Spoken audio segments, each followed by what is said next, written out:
Hello, students. Good evening to you all. Yesterday, we have completed with page number 50. Till there, we have seen that Aravasu and Nitile are discussing about the play. And Nitile has gone out where she sees that her husband and brother have come and they are in search of her. She just disappears from the scene and comes here to the place of actor manager, and there they start discussing about uh, this particular incident. She tells both of them that both her brother and her husband are in search of her and they were sitting silently. It means that the moment when they find out the girl, they may even kill her or forcibly they can take her because they are hunter tribes. And listening to this, then actor manager says that they should leave the place immediately and they should start from this place to another place. But after the discussion, they decide that they will stay and Nitile alone will go to the forest and hide there. Whenever the opportunity comes, she will come back and meet these people. And Aravasu should play in the drama that has been decided upon. And this drama that they are going to have on the occasion of the Homa, Yagna that is being done. So actor manager says that he wants this particular performance should happen because he wants some money. And if he plays it in front of the public, especially in the capital, then he will get some money because of that and he can run his household for 6 to 7 months.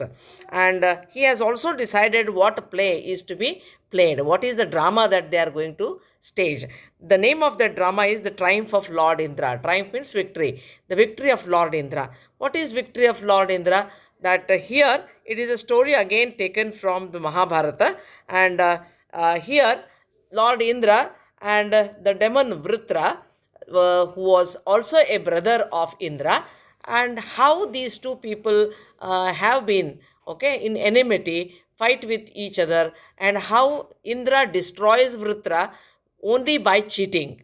The same kind of a story that we see with Aravasu and Paravasu and Evakri. And that is why here the story is having three important characters. One is Vishwarupa, another is Vritra, and third one is Indra. And all the three of them are the sons of Brahma. One, Indra is born out of the gods, and another one, Vritra, is born out of a demon woman, and third one, Vishwarupa, is born out of a human woman, that is human being, who is the wife of who becomes the wife of Lord Brahma. That is how the story runs. And three of them, it is the story of the three of them, one who is destroying the other, and that is how it is suitable to the circumstances of the situation of Paravasu and the situation of Aravasu and Evakri. That is why he says that he is going to start that particular drama. He will just give the training to Aravasu and all of them, they can play that. Nitile agrees finally, and she also convinces them that she will go to forest and they should start with the drama rehearsal and play it on the last day. Then naturally the role of Vritra, actor manager says that the role of Vritra is going to be given to Aravasu because he can dance very well, whereas the role of Indra he himself is doing, and Vritra's Vishwarupa's role is done by actor manager's brother. Already we have seen him in the prologue, and the same fellow is being given the role of another brother, Vishwarupa. Now Nitile tells all this, and then even Aravasu agrees with all her propositions. She is about to go and they agree, and with that the particular stage that we had completed till yesterday. Today we are going to see that how the continuation happens. Nitile is now telling this to Aravasu that you have always wanted to act. She says, why do you run away? Why do you think of not acting. See, even now, Aravasu is still not confident about his acting skills. He knows that he can do well, but still, whether he can really do it in front of his brother or not, he is not very sure. So when he expresses that doubt, Nitile says, "You have always wanted to act.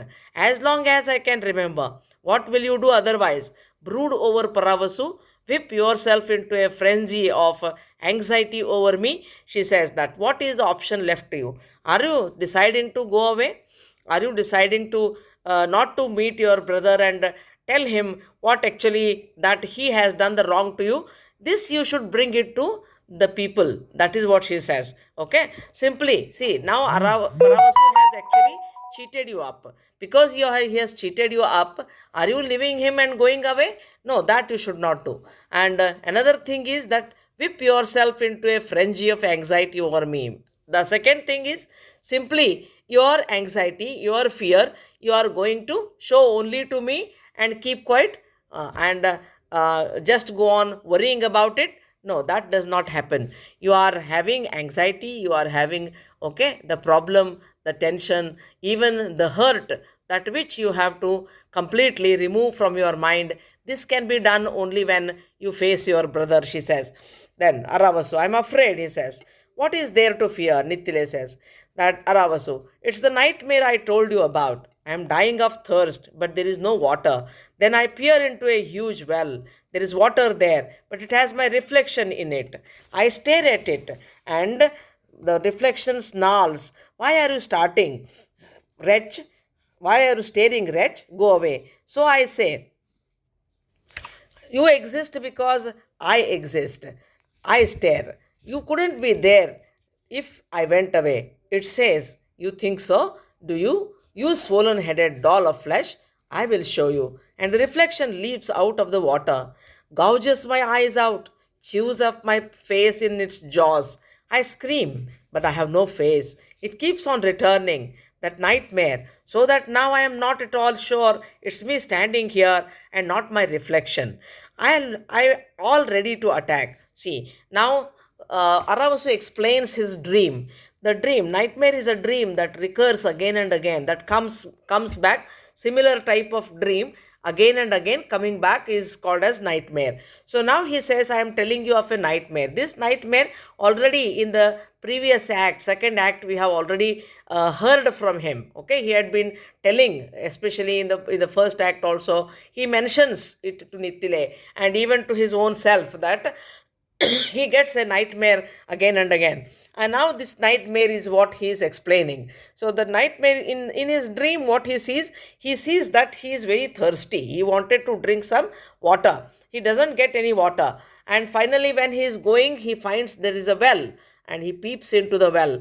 When he peeps into the well, first there is no water, and little bit water is there. And that little bit water, in which there is a his own face is reflected. And when he sees his own face, he feels that his own face is talking to him back, and it is just snarling means looking at him with anger. And it says, why are you looking at me, wretch? It says, go away, it says.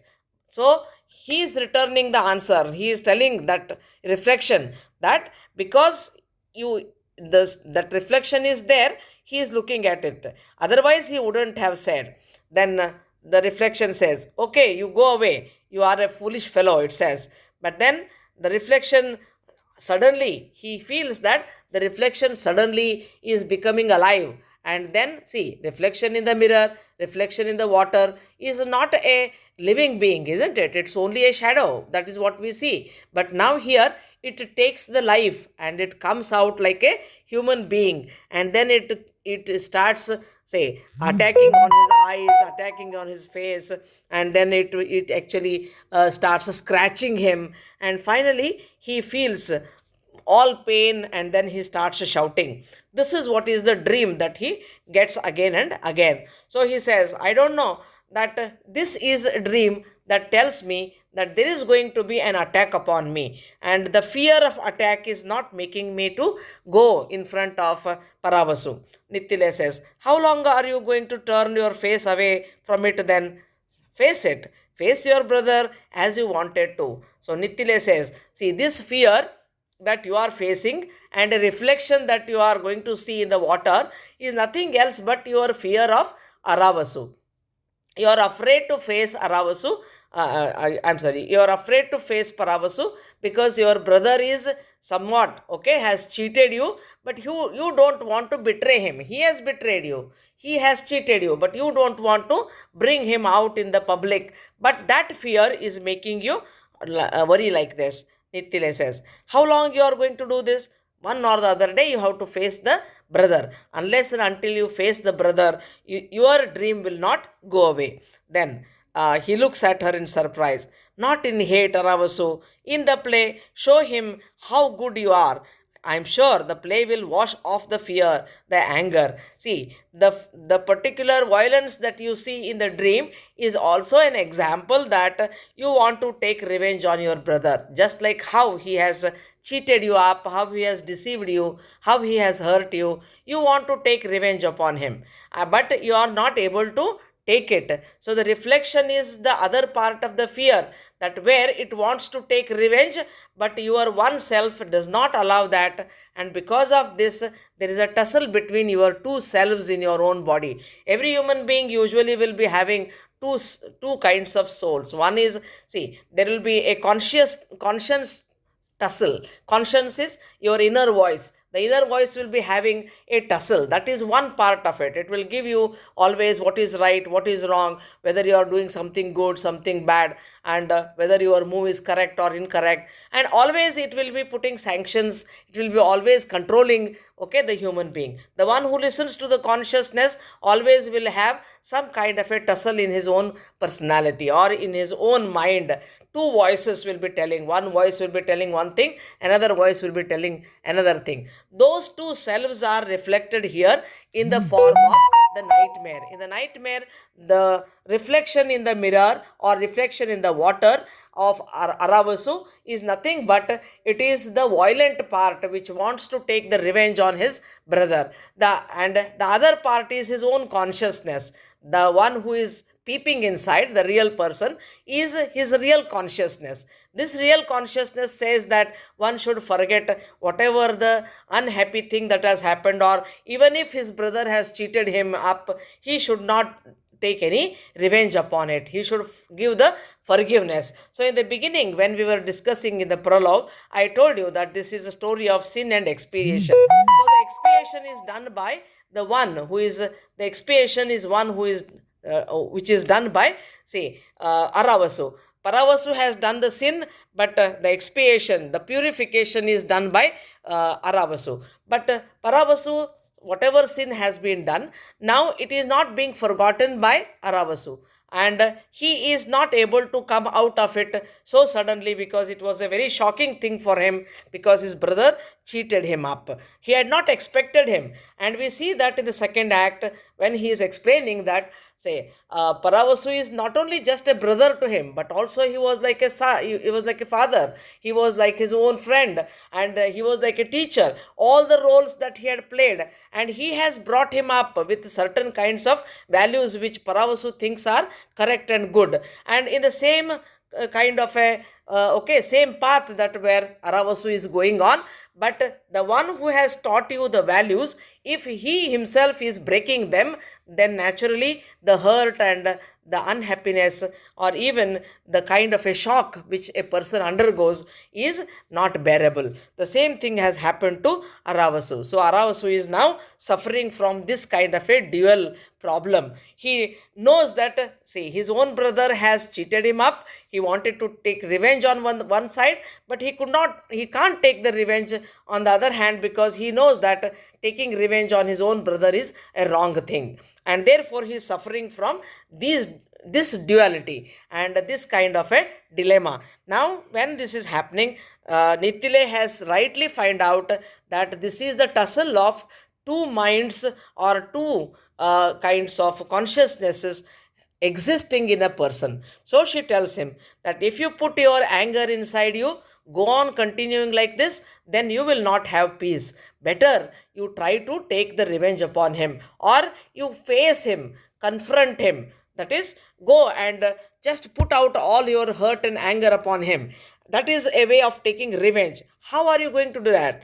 Then see, then she says, not actually. Then when he becomes say surprising that even a girl like Nitile, who is not a girl who is having all the violent kinds of mind, or even she is not, she is a very simple girl, she hates all these kinds of violences, and such girl is telling him to go and fight. Naturally he becomes surprised and he looks at her, and then she tells him, uh, uh, not in hate, Ravasu, she says, not actually. See, the revenge that you are going to take up is not through violence, not through bloodshed, not do real physical fighting. But how are you going to take it up? It is through the play. And now here comes again the idea of how play in a play is being used by the writer. So he is using the play, okay, or the drama as a means of, okay, expressing so many kinds of things.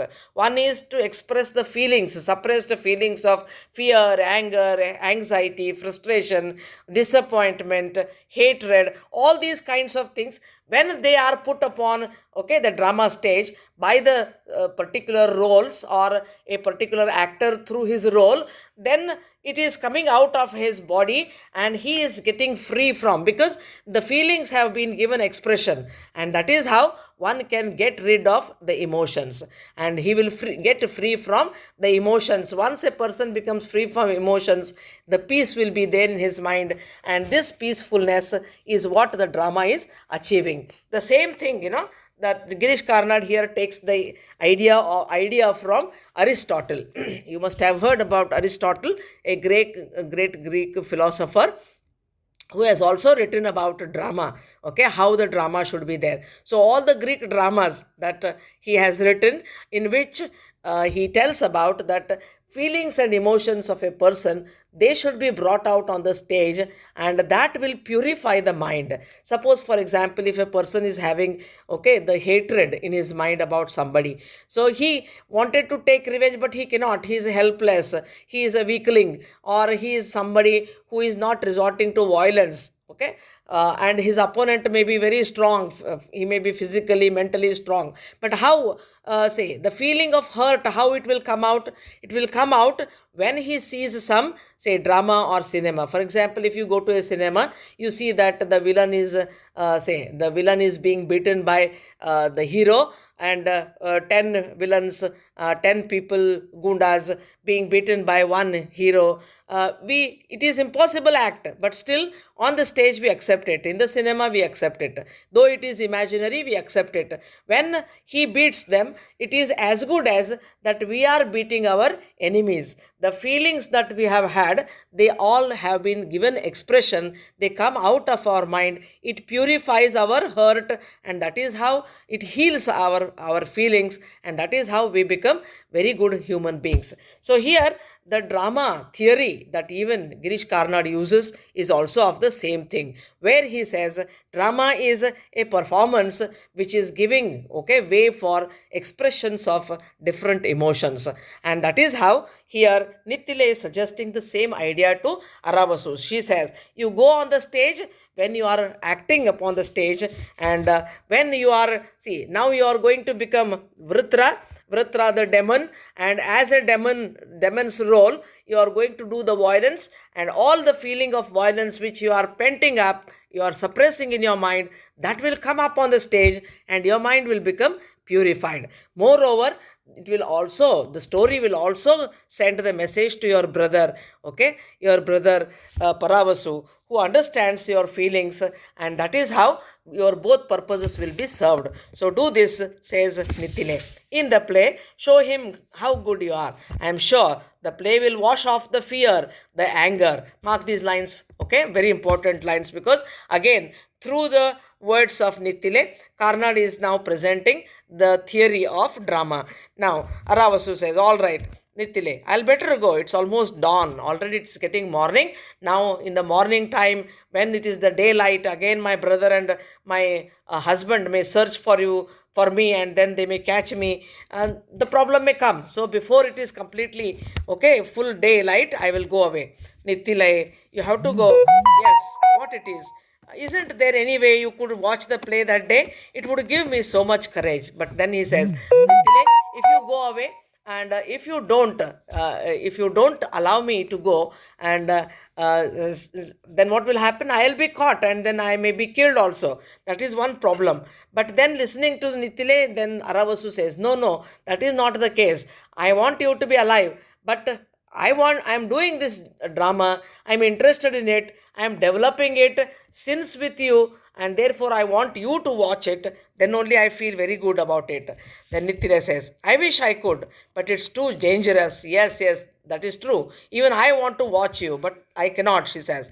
Come here after the play is over. At night, there will be enormous crowds. We will meet at this point and fade away. Look here, unless it is dark, unless it is in the night time, I will not come into this city area, because people will be watching us. And then I will come only in the night and meet you after you have done the play, and then we will talk about it, she says. She stands reluctant to go. She wants to go, but she cannot. I am glad you are not playing Indra. I don't like that god of yours. But then before going, she gives him a hint.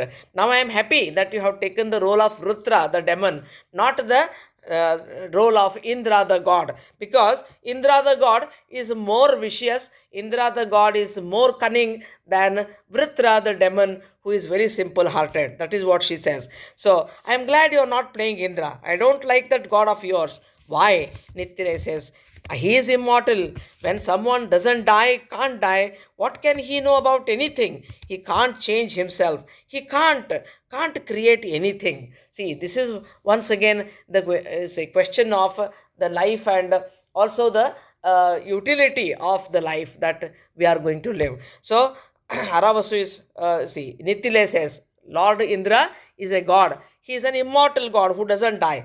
But because he does not die, what is happening? See, the people who go on becoming aged and aged, more and more aged they become, less and less active they become. Less and less active they become, their life becomes a burden to them. And that is how, say, they cannot create anything. So this same thing is what I am saying about Indra. I like Vritra, because even Vritra, when he's triumphant, he chooses death. I always wonder, if the flowers didn't know they were to fade and die, would they have ever blossomed?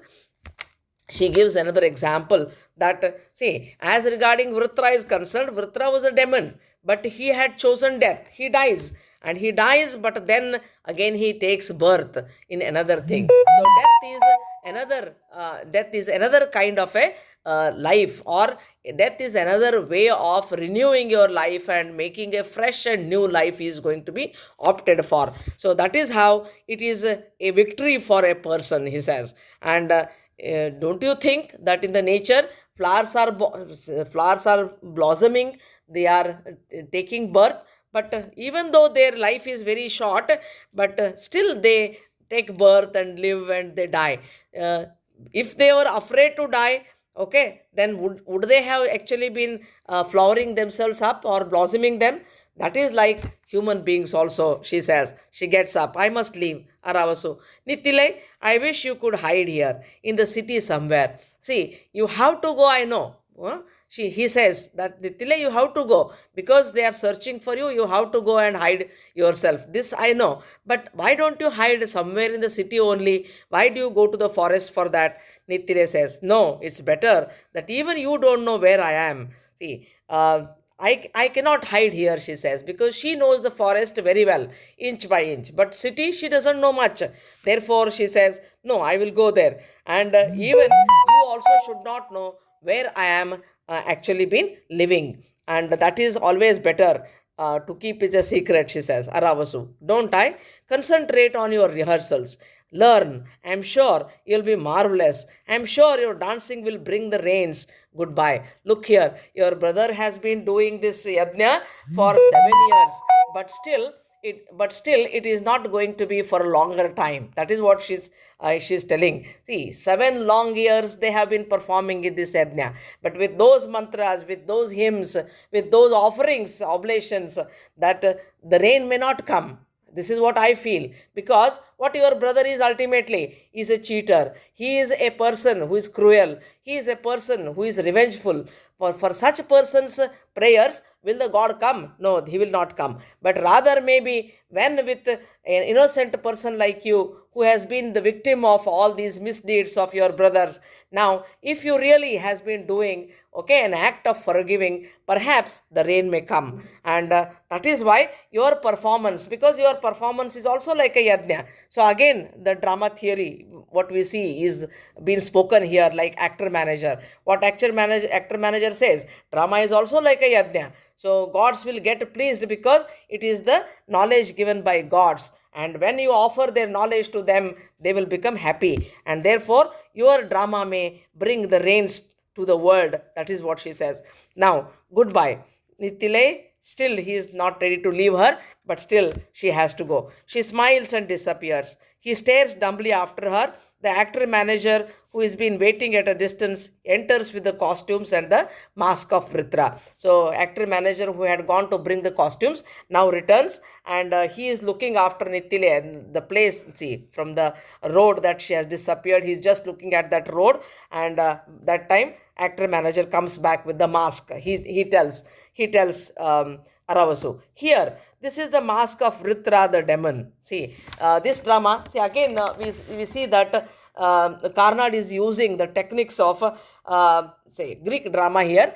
I can tell you about, once again, the techniques. Let me just repeat the idea of techniques used by, see, Karnad here. One technique we have seen is that of flashback. Another technique is now that of, say, using masks on the drama theater. Okay, and also the techniques which are used by the people, especially on drama theater by Karnad, is to go between using some kinds of epic stories and modifying them and putting them further, okay, suitable to the modern circumstances. So that is how, this is one of the techniques that he is using from the Greek drama. This is the mask of Vritra the demon. Now surrender to the mask. Look at that mask is having certain power. He says, surrender and pour life into it. But remember, once you bring a mask to life, you have to keep a tight control over it. Otherwise, it will try to take over. See, the mask is having certain power. If you put it on your face, what happens? It will control you. Okay? Suddenly, you will not be able to use your own mind unless you are having a control of your own mind, and tightly you will hold your mind together and then face it. Otherwise, it will try to take over. It will begin to dictate terms to you, and you must never let that happen. See, when that role is going to be done, and that role which a person is going to do, okay, the role itself is controlling, the actor. That is how it may happen. So don't allow it, and be careful, he says. Prostrate before yourself before it. Just fall in front of it and be, okay, surrender yourself and be humble to it. Then it will definitely make you to work properly. Pray to it, enter it, then control it. So all these things that you have to do, these are the procedures of wearing the mask and acting upon the stage. Aravasu opens the bundle of clothes and dresses, almost in a trance. Now, as if it's a magic thing that is happening to him, Aravasu opens the bundle, starts wearing them. The stage darkens. Nithile's brother and husband melt away in darkness. So, on the other stage, what we have seen, Nithile's brother and sister, brother and husband were sitting near the fire, waiting for her and looking everywhere. That separate stage, again, see, a stage on a stage is again what Karnad is using here. So another technique. Okay, so one part of the stage is where you can see that it is another scene shown same time, and another part of the stage is shown with another scene, two scenes simultaneously running there. This is another technique that we see here, and this is what Karnad is using here, another technique. And that is how it is now completely dark on the side of Nithile's husband and brother. It means that it is morning time, till night they have waited for her. Now they have got up and they went away. So that is what we see about it. And that scene also ends now, and this scene also ends now. The audience, including Paravasu and the king, occupy their places and watch. And a new particular scene will begin now. And this scene is again coming back. See, we had entered into when prologue started. Okay, we had seen the Yajna Mandapa, we had seen the king, the audience, the priests, and Paravasu. All of them, they are doing Yajna. That scene we had seen. And then there we could see that the actors came, they requested for a drama, and the drama permission was finally given, isn't it? All these things we had seen. And that was the beginning of the drama. And from there, next three acts, now all the three acts of the play are over. Okay, first, second, third, all the three acts are now taken place totally in a flashback, because at the prologue time, when permission is given, okay, by Paravasu to do the drama, that time we see that Aravasu enters into the flashback. He talks about it, that he's telling it to Nithile. Nithile is not there. She has gone to jungle already. Now that end where we are now beginning again. Okay. This is the end where the end of the flashback is coming, that Nithile tells him, Nithile goes away to the forest to save herself, and Aravasu is ready for the drama. He starts the rehearsal. Okay. Till then we had the flashback. So all the three acts are in flashback. Now we are again coming back to the scene which we had seen in the prologue. So prologue in the beginning, that stage we have once again entered, and from here onwards in the epilogue we see that how the drama takes place, the play within play takes place, and how whatever the things that Aravasu wanted to tell the public, wanted to tell his own brother, wanted to take the revenge, and then purge or purify himself from the emotions. All these things do happen in the epilogue, and epilogue also gives the conclusion to the drama. Okay, so with this I'll stop it today, and we shall continue in the next class.